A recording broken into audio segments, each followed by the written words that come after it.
Welcome to మన TV. ముందుగా headlines చూద్దాం. విజయనగరం జిల్లా బొబ్బిలిలో రా కదిలిరా సభ. వాడివేడిగా ప్రసంగించిన చంద్రబాబు, సీఎం జగన్ పై నిప్పులు చెరుగుతూ ప్రసంగం.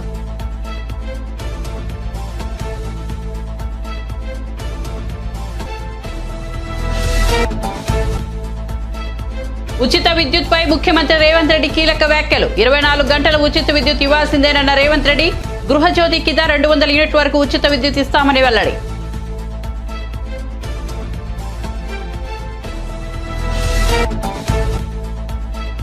సీఎం జగన్ ను కలిసిన ఎంపీ కేసినేని నాని. తాడేపల్లి క్యాంపు కార్యాలయంలో సీఎంతో సుదీర్ఘ చర్చ. చంద్రబాబు పచ్చి మోసగాడంటూ వ్యాఖ్యలు.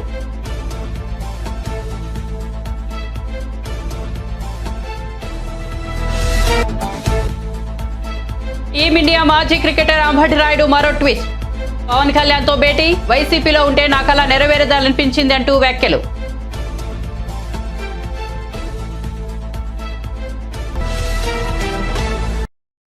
ఇక వార్త వివరాల్లోకి వెళ్తే రైతులకు 24 గంటల ఉచిత విద్యుత్ ఇవ్వాల్సిందేనని ముఖ్యమంత్రి రేవంత్ రెడ్డి అన్నారు. బుధవారం సాయంత్రం ఆయన సచివాలయంలో అధికారులతో విద్యుత్ శాఖపై సమీక్ష నిర్వహించారు.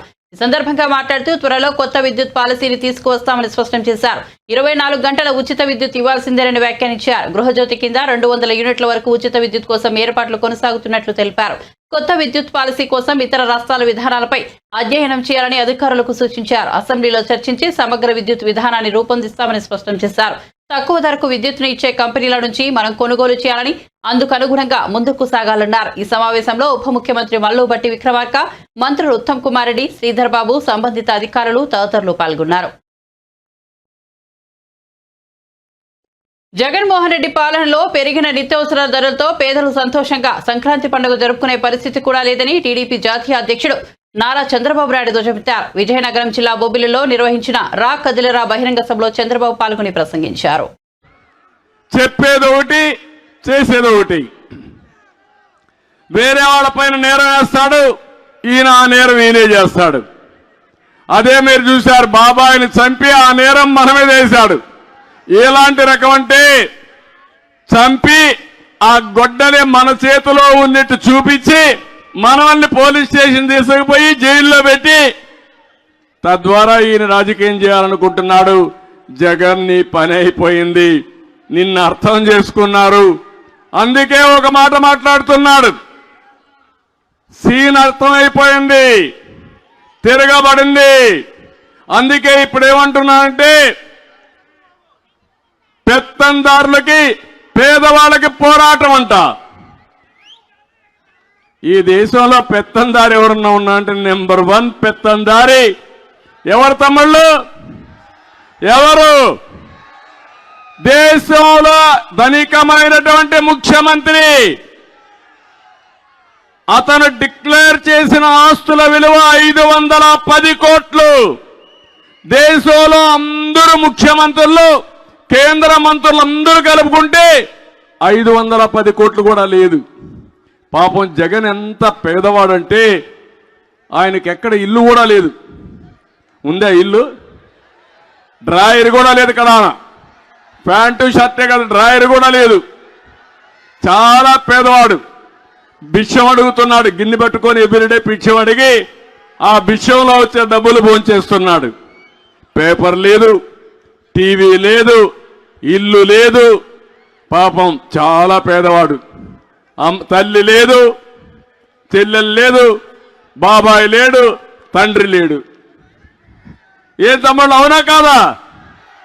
వాస్తవేనా?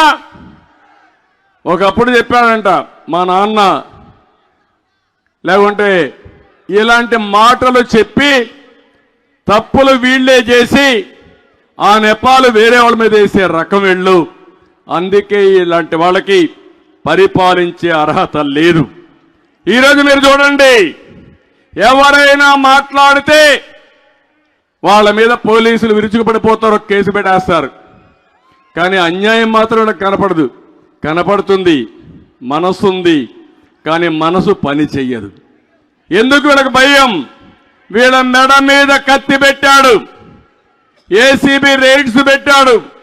ఒకవేళ ఎవరన్నా కానీ చెప్పింది చేయకపోతే ఇమ్మీడియట్ గా వాళ్ళ మీద కేసు పెట్టి ట్రాన్స్ఫర్ చేసి జీతాలు కూడా ఇవ్వరనే భయం పిరికితనంతో ఈరోజు పోలీసులు ప్రవర్తించే పరిస్థితికి వచ్చారు.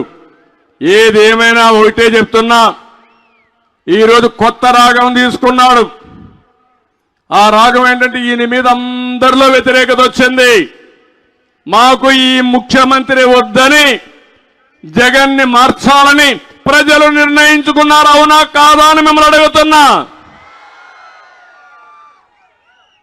ఏపీ ఎయిడ్స్ జగన్ రాష్ట్రం అతను అసహించుకుంటా ఉంది. ఈ సమయంలో జగన్ అనుకుంటున్నాడు ఎమ్మెల్యేలు మార్చేస్తే తప్పంతా నా మీద కాకుండా వాళ్ళ మీద పోతుంది అనుకుంటున్నాడు. మీ కాకినాడలో 3 ఎమ్మెల్యేలు మార్చేశాడు. 7 మందిలో అవునా కాదా? మార్చాడా లేదా? ఇంకా 80 మందిని మారుస్తాడంట. అంటే 80 సీట్లు గోయిందా మనమే గెలిచాం. విజయవాడ ఎంపీ కేశినేని నాని తాడేపల్లి వచ్చి క్యాంపు కార్యాలయంలో సీఎం జగన్ ను కలిశారు. సీఎంతో సమావేశం అనంతరం కేశినేని నాని మీడియాతో మాట్లాడారు. 4వ తేదీ నుంచి జరుగుతున్న పరిణామాలు ఏంటో అందరికీ తెలుసు. లోక్సభకు రాజీనామా చేసి ఆ తర్వాత పార్టీకి కూడా రాజీనామా చేస్తానని చెప్పారు. నేను 2013 జనవరి 16వ తేదీ నుంచి విజయవాడ పార్లమెంట్ స్థానం ఇన్ఛార్జిగా అభ్యర్థిగా టీడీపీ కోసం కష్టపడ్డాను. ఆ రోజు నుంచి ఈ రోజు వరకు నేను పార్టీ కోసం కష్టపడిన తీరు మీ అందరికీ తెలుసునని పేర్కొన్నారు. సో ఇవన్నీ చూస్తే చంద్రబాబు మోసగాడని చెప్పి ఈ ప్రపంచానికి తెలుసు. కానీ ఇంత పచ్చి మోసాలు చేస్తా, దగాలు చేస్తా, కుటుంబాల మధ్య చిచ్చు పెడతా ఈ రకంగా చేయడం అనేది భావ్యం కాదు. సరే, ఆ రోజు రాజీనామా లేక సబ్మిట్ చేస్తా అని చెప్పి ఇవాళ మెయిల్లో పంపిస్తాను స్పీకర్ గారికి. అట్లాగే నా పార్టీ రాజీనామా లేక కూడా అది పంపించగానే ఇది కూడా పంపిస్తారు. అట్ ది సేమ్ టైం మర్యాదపూర్వకంగా మన ముఖ్యమంత్రి గారిని కలవడం జరిగింది. ఆయన అనేక సార్లు విజయవాడ వచ్చారు సభకి. యాక్చువల్గా నేను అటెండ్ అవ్వాలి, ఎందుకంటే ఒక ఎంపీగా గవర్నమెంట్ ప్రోటోకాల్ ప్రకారం ముఖ్యమంత్రి వస్తున్నప్పుడు నేను అటెండ్ అవ్వాలి. అది నా బాధ్యత, హక్కు కూడా. కానీ ఏ రోజు పార్టీ నన్ను అటెండ్ అవ్వద్దని చెప్పడం వల్ల నేను అటెండ్ అవ్వలేకపోయా. ఇవాళ వరకు ఒక్కసారి మాత్రం రాష్ట్రపతి వచ్చినప్పుడు రాజ్భవన్లో కలిసి నేను విష్ చేశాను ఆయన, అంతే తప్ప నేను ఇంతవరకు ఆయన ఎప్పుడు డైరెక్ట్గా కలవడం జరగలేదు, ఫోన్లో కూడా మాట్లాడలేదు. ఇవాళ బాగా రిసీవ్ చేస్తున్నారు ఆయన నన్ను. ఖచ్చితంగా మనం కలిసి ప్రయాణం చేద్దామని చెప్పి ఆయన చెప్పారు. కాబట్టి నేను పార్టీకి రాజీనామా చేశాను కాబట్టి ఇప్పుడు నేను ఫ్రీ బర్డ్ని. సో నా నిర్ణయాలు నేను తీసుకుంటా. ఒకటైతే గ్యారంటీ, చంద్రబాబు నాయుడు అనే వ్యక్తి పచ్చి మోసగాడు, దాంట్లో డౌటే లేదు. ఈ రాష్ట్రానికి పనికిరాని వ్యక్తి అతను. సరే, జనం దేవుడు అనుకుంటారా, లేదా కులపరంగా అనుకుంటారా, మీడియా పరంగా అనుకుంటారా, లేదా మరి ఎందుకు అనుకుంటారా నాకు తెలియదు. కానీ ఈ జగన్మోహన్ రెడ్డి గారు అయితే పేదల పక్షపాతి, నిరుపేదల పక్షపాతి. డెవలప్మెంట్ అనుకుంటారా, కోవిడ్ వల్ల కొన్ని కారణం 2 ఏళ్లు భారతదేశం ఇబ్బంది పడింది, ప్రపంచమే ఇబ్బంది పడింది, భారతదేశం కూడా ఇబ్బంది పడింది. సరే, డెవలప్మెంట్ అవ్వదు, అటు ఇటు అవుతుంది. కానీ ప్రజలను హ్యాపీ పెట్టే దాంట్లో దాదాపు 2 లక్షల కోట్ల చిల్లర ఇవాళ వరకు సంక్షేమం ఇచ్చారు ఆయన. ఇంకా ఇస్తానికి కమిట్మెంట్ ఉన్నారు. చెప్తూ చాలాసేపు మాట్లాడటం జరిగింది. సో నాకు బాగా నచ్చారు ఆయన. నచ్చడమే కాదు, ఆయన పథకాలని చూస్తున్నాం, వింటున్నాం. సో ఆయనతో కలిసి ప్రయాణం చేయాలని చెప్పి నేను నిర్ణయించుకున్నాను. వన్స్ నా రాజీనామా ఆమోదం పొందగానే నేను పార్టీలో చేస్తాను. నేను ఒకటండి, నేను 2014లో కూడా చంద్రబాబు నేను టికెట్ అడగల. ఎప్పుడు కూడా ఆయన గేట్ ముందు నుంచున్నాను, డోర్ ముందు నుంచున్నాను. నేను ఎప్పుడు చంద్రబాబు టికెట్ అడగల. 19 అడగల. అట్లా నేను ఆయన కూడా నేను ఎప్పుడు టికెట్ అడగల. నాకేంటంటే నాకు విజయవాడ అంటే పిచ్చ ప్రేమ. మీ అందరికి కూడా తెలుసు అది ఆ విషయం. విజయవాడ అంటే పడి చచ్చిపోతాను నేను. నాకు కావాల్సిన విజయవాడ డెవలప్మెంట్, విజయవాడ ప్రాంత ప్రజలు మంచి చేయడం. అందుకే టాటాను తెచ్చిన, గట్టిగా ఆయన కాళ్ళు పట్టుకుని నువ్వు వద్దు చంద్రబాబు నాయుడు గారు. ఆఖరికి విమానాశ్రయం కూడా నేనే చేసిన. ఎందుకంటే ఆయన 5,000 ఎకరాల్లో ఇక్కడ కట్టుకుందాం అనుకున్నాడు ఈ నాగార్జున యూనివర్సిటీ దగ్గర. సార్ అది అవ్వదు, తన ముందు ఒక మన మినిస్టర్ కూడా, మన మినిస్టర్ ఉన్నాడు సివిల్ ఏవియేషన్, సెంటర్ ఒప్పుకుంటుంది జైట్లీ గారు వాళ్ళు. అంటే నాకు సపోర్ట్ ఆ రోజు వెంకయ్యనాయుడు గారు, సుజనా చౌదరి గారు. లేకపోతే ఆ ఎయిర్పోర్ట్ కూడా ఉండేది కాదు. సో ఆయన మా విజయవాడకి నిజం చెప్తున్నా, మీరు కూడా మీరు ప్రెస్ కాబట్టి మీరు కూడా తీయండి. 2014 నుంచి 19 వరకు విజయవాడకి ఒక 100 కోట్ల రూపాయలు చంద్రబాబు నాయుడు గారు స్టేట్ గవర్నమెంట్ ఇచ్చింది చూపించండి. నేను తీసుకొచ్చిన సెంట్రల్ గవర్నమెంట్ ఇచ్చాను, ఇంక్లూడింగ్ టాటా ట్రస్ట్ కానీ ఏదన్నా కానీ. అరుణ్ గారికి తెలుసు టాటా ట్రస్ట్ అంత చేసాం మేము ప్రాంతంలో, అన్ని విలేజెస్లో. అలాగే ఫ్లైఓవర్స్ కానీ ఏదన్నా కానీ అది నేను కేంద్రం నుంచి తెచ్చింది. ఆయన ఒక 100 ఆయనకి విజయవాడ పట్ల చిత్తశుద్ధి లేదు. ఆయన ఏంటంటే షాజహాన్ తాజ్మహల్ కట్టాను, నేను అమరావతి కట్టాను. షాజహాన్ తాజ్మహల్ కట్టాడు కదా. ఎవరు కట్టారు తాజ్మహల్ అంటే షాజహాన్. అమరావతి ఎవరు కట్టారంటే చంద్రబాబు నాయుడు కట్టాలనే ఇది తప్ప విజయవాడ పట్ల ఆయన చిత్తశుద్ధి లేదు నాకు తెలిసి ఎప్పుడు. అది ఒక 100 కోట్లు కూడా. టీమిండియా మాజీ క్రికెటర్ అంబటి రాయుడు రాజకీయాల్లోనూ తొందరపాటు నిర్ణయాలు తీసుకుంటున్నారు. అనాలోచిత నిర్ణయాలు, ముక్కుసూటితనంతో క్రికెట్తో అనేక ఇబ్బందులు ఎదుర్కొన్న అంబటి రాయుడు రాజకీయాల్లోనూ అదే తరహా శైలితో దూకుడు కనపరుస్తున్నారు. ఇటీవల AP CM YS Jaganmohan Reddy సమక్షంలో వైఎస్ఆర్సీపీ పార్టీలో చేరిన రాయుడు 10 రోజుల్లోనే ఆ పార్టీకి గుడ్ బై చెప్పారు. తాను ఆశించిన సీటు దక్కలేదని, దాంతోనే పార్టీ నుంచి తప్పుకున్నాడని ప్రచారం జరగ్గా రాయుడు మాత్రం రాజకీయాల నుంచి స్వల్ప విరామం తీసుకుంటున్నట్లు ప్రకటించారు. దుబాయ్ వేదికగా జరిగే ఐపీఎల్ T20లో ముంబై ఇండియన్స్ తరపున బరిలోకి దిగేందుకు సిద్ధమవుతున్నారని, ప్రొఫెషనల్ క్రికెటర్గా కొనసాగుతున్నప్పుడు రాజకీయాలకు దూరంగా ఉండాలని, దాంతో వైఎస్ఆర్సీపీని వీడుతున్నట్లు తెలిపారు. ఈ ప్రకటన ఇచ్చిన 24 గంటల్లోనే జనసేన అధినేత పవన్ కళ్యాణ్తో అంబటి రాయుడు భేటీ అయ్యారు. పవన్ కళ్యాణ్ సమావేశానికి సంబంధించిన ఫోటోలను ట్వీట్ చేసిన రాయుడు ఆ పార్టీలో చేరబోతున్నట్లు సంకేతాలు ఇచ్చారు. ప్రస్తుతానికి పార్టీలో చేరకున్నా ఐఎల్ T20 ముగిసిన తర్వాత జనసేన కండువా కప్పుకునే అవకాశం ఉన్నట్టు తెలుస్తోంది. ఇక సన్నిహితులు, శ్రేయోభిలాషుల సూచనలతోనే పవన్ కళ్యాణ్ ను కలిశానని అంబటి రాయుడు తెలిపారు. వైఎస్ఆర్సీపీ సిద్ధాంతాలు తన ఆలోచనలకు విరుద్ధంగా ఉన్నాయని, అందుకే ఆ పార్టీని వీడానని రాయుడు వివరణ ఇచ్చారు. శ్రీ సత్యసాయి జిల్లా హిందూపురంలో ఇటీవల రోడ్డు ప్రమాదంలో మృతి చెందిన చిన్నారి ఆద్య కుటుంబ సభ్యులను హిందూపురం ఎమ్మెల్యే నందమూరి బాలకృష్ణ పరామర్శించారు. పట్టణంలోని పట్టుగుళ్ల మార్కెట్ రోడ్లో గత ఏడాది నవంబర్ నెలలో ద్విచక్ర వాహనం అతివేగంగా వచ్చి ఢీకొన్న ఘటనలో చిన్నారి ఆద్య మృతి చెందిన ఘటన అప్పట్లో సంచలనంగా మారింది. చిన్నారి ఆద్య చిత్రపటానికి నివాళులు అర్పించిన బాలకృష్ణ ఘటన గురించి కుటుంబ సభ్యులను అడిగి తెలుసుకున్నారు. తామంతా అండగా ఉంటామని భరోసా ఇచ్చారు.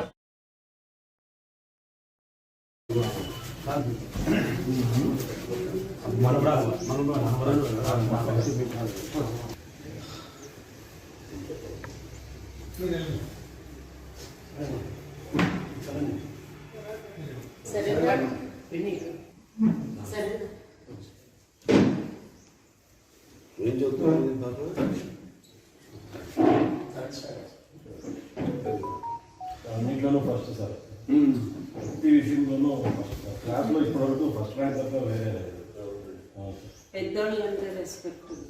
ఏమి లేవు, తల్లిదండ్రులు సంపాదించింది. ఇంకా మేము ఉన్నప్పుడు బాగా నియంత్రించాం.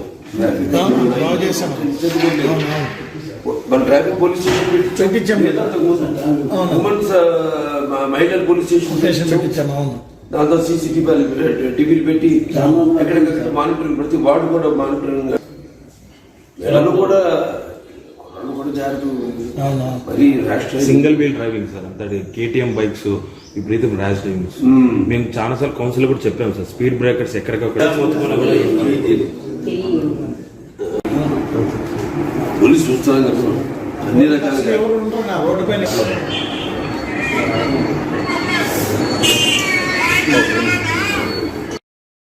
మాజీ మంత్రి దగ్గుపాటి వెంకటేశ్వరరావు కీలక వ్యాఖ్యలు చేశారు. ప్రస్తుత పరిస్థితుల్లో ఎన్నికల్లో పోటీ చేసేందుకు టికెట్ రాని వాళ్లంతా అదృష్టవంతులని పేర్కొన్నారు. బాపట్ల జిల్లా కారంచేడు మండలం కుంకలమరులో రుద్రభూమి మహాప్రస్థానం ప్రారంభోత్సవంలో ఆయన పాల్గొన్నారు. ఎన్నికల్లో గెలిచేందుకు కోట్లు ఖర్చు చేయాల్సిన పరిస్థితి నెలకొందని చెప్పారు. గెలిచినా ప్రజలకు సేవ చేసే అవకాశం లేకుండా పోయిందని అభిప్రాయపడ్డారు. 5 సంవత్సరాలు గెలిచిన తర్వాత కార్యక్రమాలకు అటెండ్ అవుతూ మళ్ళీ 5 సంవత్సరాల తర్వాత మళ్ళీ 2,000 ఇస్తారా 3,000 ఇస్తారా అని 40 కోట్లు 30 కోట్లు 50 కోట్లు తీసుకురావడం, ఆ డబ్బుని మళ్ళీ సంపాదించడం అనేటటువంటిది ఇంతకుముందు కొంత సంపాదించేటటువంటి అవకాశం ఉందేమో ఎమ్మెల్యేలకి. లేటెస్ట్ ట్రెండ్ ఏంటంటే, లేటెస్ట్ ట్రెండ్ ముఖ్య ఎవరైతే పార్టీకి అధిపతిగా ఉన్నారో వాళ్ళు ఈ ఎమ్మెల్యేలు ఈ ఎంపీలు ఉత్సవగ్రహాలు చేసి ఇసుకలో వస్తుందా, మద్యంలో వస్తుందా, మైల్లో వస్తుందా, వాళ్ళకి సెంట్రలైజ్ చేసి ఎవరు అందరూ ఇదే కార్యక్రమం. ఈ భారతదేశంలో ఈ సింగిల్ మ్యాన్ పార్టీస్ ఉన్నాయే, వీళ్ళంతా కూడా ఇటువంటి కార్యక్రమాలు చేసి వాళ్ళు ఏదైనా ఎమ్మెల్యేలు అయితే కాస్త ఊళ్ళల్లో ఏదైనా పని చేసామో లేకపోతే వాళ్ళ దగ్గర వాళ్ళకి సహాయపడ్డాము అని గౌరవంగా ఉండటానికి ఒక ఎమ్మెల్యే ప్రయత్నం చేస్తాడు, ప్రజాప్రతినిధిగా ఉండటానికి చేస్తాడు. ఇవాళ అవకాశం కూడా లేకుండా పోయింది. ఆ ప్రతినిధి ఎందుకు వచ్చానా గెలిచిన తర్వాత నేను ఇవాళ ఒక మాట చెప్తాను మీకు. ఎవరికైతే టికెట్లు రావో నా ఉద్దేశం ప్రకారం వాళ్ళు అదృష్టవంతులు. 30 కోట్లు 40 కోట్లు మిగిలినట్టే వాళ్ళ జీవితంలో సంపాదించుకున్నటువంటిది వాళ్ళ బిడ్డలకి రోడ్లు పడేసేటటువంటి కార్యక్రమం తప్పితే ఈ ఎమ్మెల్యేలుగా నిలబడటం అయిన తర్వాత ఇది సంపదంతా ఒక చోటకే వెళ్ళిపోద్ది. ఇదివరకు ఏదో ఎమ్మెల్యేలు సంపాదించుకుంటున్నాము లేకపోతే అనేటటువంటిది ఉంది, మళ్ళీ ఖర్చు పెట్టడానికో లేకపోతే. ఇవాళ అది పోయింది, ఆ సిస్టమ్ పోయింది. ఎందుకు నిలబడాలి? కాబట్టి ఓడిపోయినాడు అక్కడ ఏడుస్తాడు, గెలిచినాడు ఇంటికి పోయి ఏడుస్తాడు. ఇది పరిస్థితి. కాబట్టి ఈ మధ్యలో మేము ఇవ్వలేము. ఎవరినో దూషించడానికి కాదు, ఎవరి మీద కక్షతో చెప్పేటటువంటి విషయం కాదు. పరిస్థితి ఇట్లా అయిపోయింది. ఈ పరిస్థితుల్లో మనకు వద్దురా భగవంతుడు మాకు ఏం చేశాడని మనం చెప్పాను. అది రకరకాలుగా అనుకున్నారు. నిజంగానే అదృష్టవంతులు. ఎవరికైతే టికెట్ రాదో వాళ్ళు నిజంగా అదృష్టవంతులు అని చెప్పి నేను మనస్ఫూర్తిగా భావిస్తూ భగవంతుడు ఈ నిజమైనటువంటి ప్రజాప్రతినిధులను కాపాడమని చెప్పి ప్రజల కోసం పోరాడేటటువంటి వాళ్ళని ఇటువంటి అవకాశాన్ని ఇచ్చి బయటికి పంపించమని చెప్పి భగవంతుడు ప్రార్థిస్తారు. ప్రజా గాయకుడు దివంగత గద్దర్ సమాధి వద్ద డిప్యూటీ సీఎం బట్టి విక్రమార్క బుధవారం నివాళులర్పించారు. భూదేవి నగర్లోని గద్దర్ నివాసానికి వెళ్లి బట్టి ఆయన కుటుంబ సభ్యులను పరామర్శించారు. కాంగ్రెస్ పార్టీ ఎప్పుడూ వారికి అండగా ఉంటుందని ధైర్యం చెప్పారు.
ప్రభుత్వ విభాగాల్లో దొంగధరణ ఉద్యోగాలు పొందిన వారంతా వెంటనే రాజీనామా చేయాలని మంత్రి పొన్నం ప్రభాకర్ సూచించారు. కరీంనగర్లో ఉదయపు నడక కార్యక్రమంలో పాల్గొన్న మంత్రి జెన్కోలో అక్రమంగా ఉద్యోగం పొందారన్న ఆరోపణలు ఎదుర్కొంటున్న ఇంజనీరింగ్ సరిత విషయంలో ఘాటుగా స్పందించారు. ఈ ఆరోపణలతో మాజీ ఎంపీ వినోద్ కుమార్ కు ఎలాంటి సంబంధం లేకుంటే పోలీసులకు ఫిర్యాదు చేయాలని సవాల్ విసిరారు. భూ ఆక్రమణదారులు కాంగ్రెస్ పాలనకు భయపడాల్సిందేనని హెచ్చరించారు. జరిగితే టీఆర్ఎస్ నాయకుల గుండెలో దడవుడుతోంది. ఈరోజు అంత పెద్ద ఎత్తున 1,00,000 కోట్లు కావచ్చు 90,000 కోట్లు ఖర్చు పెట్టి కట్టిన ప్రాజెక్టు 9 నెలలు కూడా ఉపయోగపడకపోతే ఆ ప్రాజెక్టు నాణ్యత మళ్ళీ తిరిగి పునర్మించాలని ఇంజనీర్లు చెప్పిన తర్వాత దాని నిర్మాణానికి సంబంధించిన విషయం మీద విజిలెన్స్తో పాటుగా సిట్టింగ్ జడ్జితో విచారణ జరుపుతామని ముందే చెప్పినాం. దాని ప్రకారంగా విచారణ జరుగుతూ ఉంది. దీనికి విచారణకు సంబంధించి తెలంగాణకు సంబంధించిన ఇంజనీర్లు కావచ్చు, ఇతరత్ర ఆ యొక్క ప్రాజెక్టుకు సంబంధించిన తప్పులు అంశాలు ఏమైనా ఉంటే ఆ విజిలెన్స్ అధికారులకు సమాచారం ఇవ్వని కూడా కోరుతా ఉన్నాం. అదేవిధంగా నిన్న మాజీ పార్లమెంట్ సభ్యుడు వినోద్రావు గారు ఏదో మాట్లాడుతూ ఉన్నారు. బాగా సచ్చీలుని నా అంత నీతివంతులు లేడు గొప్పని అనుకుంటున్న నీవు ఒకవేళ నీకు ఆ ఉద్యోగం పొందిన వాళ్ళతో సంబంధం లేకపోతే మీరే స్వచ్ఛందంగా ఒక పోలీస్ కేసో లేదా చట్టరీత్యా చర్యలు తీసుకోమని పిటిషన్ ఇవ్వండి. అది మీ సచ్చీలతకు మేము కనీసం పడుతుంది. ఊరికైనా వాళ్ళతో కౌంటర్ కాదు. ఈ విధంగా ఉద్యోగం పొందిన వాళ్ళు ఎవరున్నా దొంగదారిన నిరుద్యోగుల జీవితాలతో పొట్టలు కొట్టి ఎటువంటి పరీక్షలు కానీ ఎటువంటి పద్ధతి లేకుండా దొంగదారి నియామకం పొందిన వాళ్ళందరినీ వెంటనే ఉద్యోగాలు వదిలిపోండి. న్యాయంగా అర్హత ఉండి మీరు కూడా పరీక్ష రాసి ఉద్యోగం పొందితే మాకు అభ్యంతరలే. ఆ విధంగా నిరుద్యోగుల జీవితాలతో చెలగాటమాడొద్దని కోరుతూ అందులో బాగా నీతివంతునని చెప్పుకునేటువంటి ఈ జిల్లా 10 సంవత్సరాలు ఒక 5 ఏళ్ళు ఎంపీ 5 ఏళ్ళు ప్రణాళిక బోర్డు చైర్మన్ ఏం చేసినా కూడా ప్రజలకు చెప్పాలి. మీరు ఎక్కడైనా మీ స్థలాల ఆక్రమణకు గురై ఉంటే లేదా ప్రభుత్వ స్థలాలు ఆక్రమణకు గురై ఉంటే వాటన్నిటినీ ప్రభుత్వ అధికారులకు కానీ సమాచారం ఇవ్వండి, విజిలెన్స్కి ఇవ్వండి. తప్పకుండా వాటన్నిటినీ విచారణ జరిపి మీ సొంత స్థలాలు అయితే మీకు ఇవ్వడం, ప్రభుత్వ స్థలాలు అయితే ప్రభుత్వం తీసుకునే విధంగా చర్యలు తీసుకుంటుంది. దీని మీద కఠినంగా వివరించబోతున్నాం. భూ ఆక్రమణదారులందరూ కూడా కాంగ్రెస్ పాలనలో భయపడాల్సిందే లేదా ఈ రాష్ట్రం వదిలి పోవాల్సిందే. ఈ జిల్లాలో గత 10 సంవత్సరాల్లో జరిగినటువంటి అక్రమాలు తెలుసు. ఏ విధంగా అక్రమంగా ఉసుక రవాణా చేసుకొని, ఏ విధంగా ఖాళీ స్థలాలను కొంత పెట్టి ఒక కార్యాలయాన్ని ఒక పక్క ఎంఆర్ఓల్ని ఒక పక్క పోలీసు అధికారులను పెట్టి ఏ విధంగా బెదిరించినవి అన్నీ తెలుసు. అటువంటి అన్ని ప్రజలు బాధితులు తప్పకుండా ప్రభుత్వ అధికారులను సంప్రదించి మీ వివరాలు ఇవ్వండి. అందుకు సంబంధించిన విచారణ కాపీ కూడా మాకు ఇస్తే మేము కూడా ప్రభుత్వ అధికారులతో మాట్లాడి మీకు న్యాయం జరిగే విధంగా మేము చర్యలు. ఈశ్వరం మీద దాడులు జరిగితే టీఆర్ఎస్ నాయకుల గుండెలో దడవుడుతోంది. ఈరోజు అంత పెద్ద ఎత్తున 1,00,000 కోట్లు కావచ్చు 90,000 కోట్లు ఖర్చు పెట్టి కట్టిన ప్రాజెక్టు 9 నెలలు కూడా ఉపయోగపడకపోతే ఆ ప్రాజెక్టు నాణ్యత మళ్ళీ తిరిగి పునర్మించాలని ఇంజనీర్లు చెప్పిన తర్వాత దాని నిర్మాణానికి సంబంధించిన విషయం మీద విజిలెన్స్తో పాటుగా సిట్టింగ్ జడ్జితో విచారణ. రాజకీయ జీవితంలో తాను ఎన్నో కష్టాలు, అనేక అవమానాలు భరించారని మంత్రి పొంగిలేటి శ్రీనివాసరెడ్డి తెలిపారు. భక్త రామదాసు కళాక్షేత్రంలో గ్రూప్ కోచింగ్ సెంటర్ ఆధ్వర్యంలో నిర్వహించిన సదస్సుకు ఆయన ముఖ్య అతిథిగా హాజరయ్యారు. ఈ సందర్భంగా మంత్రి మాట్లాడుతూ భావోద్వేగానికి గురయ్యారు. అనేక కష్టాలు, అనేక అవమానాలు, ఒంటరిగా ఉన్నప్పుడు అనేక సందర్భాల్లో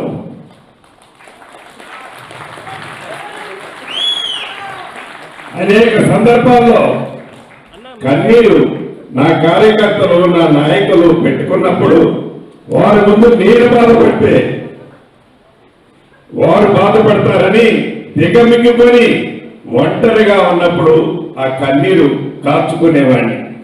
ఆ కష్టం ఒట్టిగా పోలే. ఇది మీకు ఎందుకు చెప్తున్నానంటే ప్రతి కష్టం వెనక సుఖం ఉంటుంది, ప్రతి సుఖం వెనక కష్టం ఉంటుంది. పుడతా ఎవడు లక్షాధికారి కాడు, పుడతా పదవులతో ఏ ఒక్కడు పుట్టడు. మనము నడిచే నడక, మన ప్రవర్తన, మన మంచితనం ఎప్పటికీ మనకి శ్రీరామ లక్ష్యలాగా ఉంటాయి. దాన్ని మీరు అందరూ మనసులో పెట్టుకొని కష్టం వచ్చినప్పుడు దిగమిగుకుందాం, సుఖం వచ్చినప్పుడు. ఈరోజు నేను రాష్ట్రంలో ఒక ప్రధానమైన మంత్రిలో చాలా ఉన్నతమైన స్థానంలో ఉన్నా. ఇంతమందిలో ఈ రోజు ఎందుకు ఎమోషనల్ అయ్యానంటే ఆ రోజైతే దానికి అర్థం లేదు. ఈ రోజైతే ఆ ఎమోషనల్ అర్థం ఏంటో మీరందరూ గ్రహిస్తారని ఇక్కడ అయ్యా. ఆ రోజు నేను బాధపడితే నా ఎమ్మటున్న లక్షలాది మంది అభిమానులు డిమోరల్ అవుతారు. అందుకే ఆ రోజు ఎప్పుడో కూడా నేను కన్ను ఇంత కూడా చెమ్మగిల్లనిలే. ఈరోజు ఇందాక అన్నట్లు ఇదే అధికారులు అనేక మంది నన్ను నమ్ముకున్న వాళ్ళని ఇబ్బంది పెట్టారు. అక్కడ దాకా ఎందుకు, ఇదే కిరణ్ తమ్ముడు సత్తుపల్లిలో మిత్రులతో ఏదో నిరుద్యోగ యువతతో ఒక మంచి మీటింగ్ పెడితే ఆ మీటింగ్ లో ఆనాడున్న అధికారులు వాళ్ళే ఇప్పుడున్నారు. తన మీద అనేకమైన కేసులు బుక్ చేశారు. అంటే బిక్కుమనుకుంటా నా ఎమ్మడి తిరిగే కార్యకర్తలు, అభిమానులు కూడా ఆనాడు గడిపారు. ఈనాడు నా యొక్క పదవి వచ్చింది, ఈనాడు మన రాజ్యం వచ్చింది, ఈనాడు ఇందిరమ్మ ప్రభుత్వం వచ్చింది. ఇందిరమ్మ ప్రభుత్వంలో స్వేచ్ఛమైన గాలి పీల్చుకుంటున్నాం. స్వేచ్ఛగా మనందరం, అరాచకత్వం ఉండదు, మనసు నుండి నొప్పించేది ఉండదు. మంచి పరిపాలన, స్వేచ్ఛ. ప్రతి ఒక్క వ్యక్తి స్వచ్ఛందంగా మంత్రిని గాని, ముఖ్యమంత్రి గారిని గాని, అధికారులు గాని చొరవగా పోయి వారి కష్టాలు చెప్పుకునే అవకాశం ఈనాడుంది. అదే గడిచిన ప్రభుత్వంలో 10 సంవత్సరాలు అది లేదు కాబట్టే మార్పు కావాలని ప్రజలు కోరుకున్నారు. కాబట్టి ఆ మార్పు తెచ్చే దాంట్లో మీ అందరి సహకారంతో నాలాంటి అనేక మంది నాయకుల కష్టాల ఫలితం మీ అందరి సహకారం. ఈనాడు తెలంగాణ రాష్ట్రంలో ఇందిరమ్మ రాజ్యం. ఈ ఇందిరమ్మ రాజ్యంలో మీకు ఇచ్చిన నా నిరుద్యోగ తమ్ముళ్ళకి ఇచ్చిన హామీలు 100% ఎన్ని తిరుపతి జిల్లా శ్రీకాళహస్తీశ్వర ఆలయాన్ని ప్రముఖ సినీ నటుడు సుధీర్ బాబు కుటుంబ సమేతంగా దర్శించుకున్నారు. రాహు కేతు సర్పదోష నివారణ పూజలను చేయించారు. శ్రీ జ్ఞాన పరశురాంబికాదేవి సమేత శ్రీ వాయులింగేశ్వర స్వామివారిని దర్శించుకున్నారు. అనంతరం వారికి స్వామివారి తీర్థ ప్రసాదాలను అందజేశారు.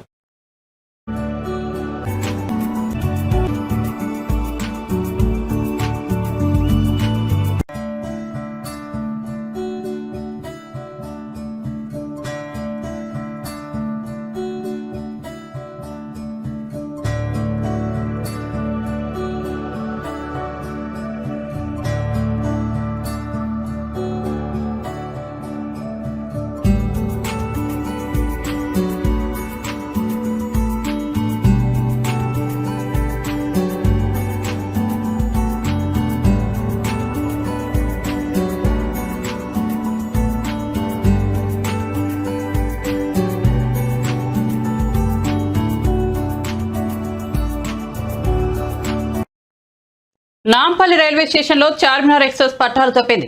5వ నెంబర్ ప్లాట్ఫామ్ కి చేరుకునే క్రమంలో సైడ్ వాల్ను ఢీకొట్టింది. దీంతో రైలు పట్టాలు తప్పి ఒక్కసారిగా కుదుపునకు లోనైంది. S2, S3, S6 బోగీలు పాక్షికంగా దెబ్బతిన్నాయి. ఈ ప్రమాదంలో 10 మంది ప్రయాణికులకు స్వల్ప గాయాలయ్యాయి. క్షతగాత్రులను లాలాగూడలోని రైల్వే ఆసుపత్రికి తరలించారు.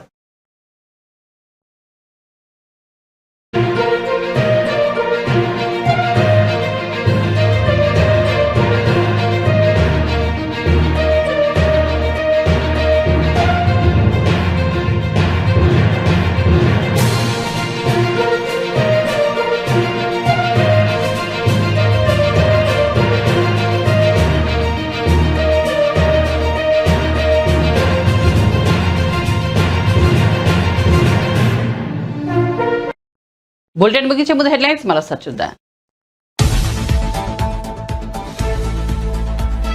విజయనగరం జిల్లా బొబ్బిలిలో రాకదిలిరా సభ. వాడివేడిగా ప్రసంగించిన చంద్రబాబు, సీఎం జగన్ పై నిప్పులు చెరుగుతూ ప్రసంగం.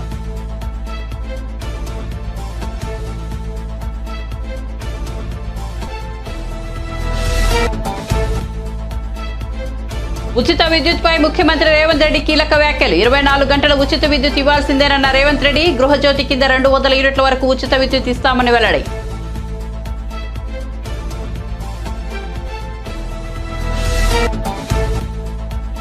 సీఎం జగన్ ను కలిసిన ఎంపీ కేసినేని నాని. తాడేపల్లి క్యాంపు కార్యాలయంలో సీఎంతో సుదీర్ఘ చర్చ. చంద్రబాబు పచ్చి మోసగాడంటూ వ్యాఖ్యలు.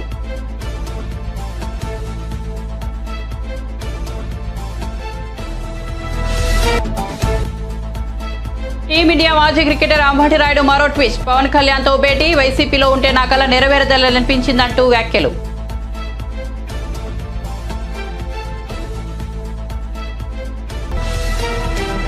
మరిన్ని అప్డేట్స్ కోసం చూస్తూనే ఉండండి మన టీవీ.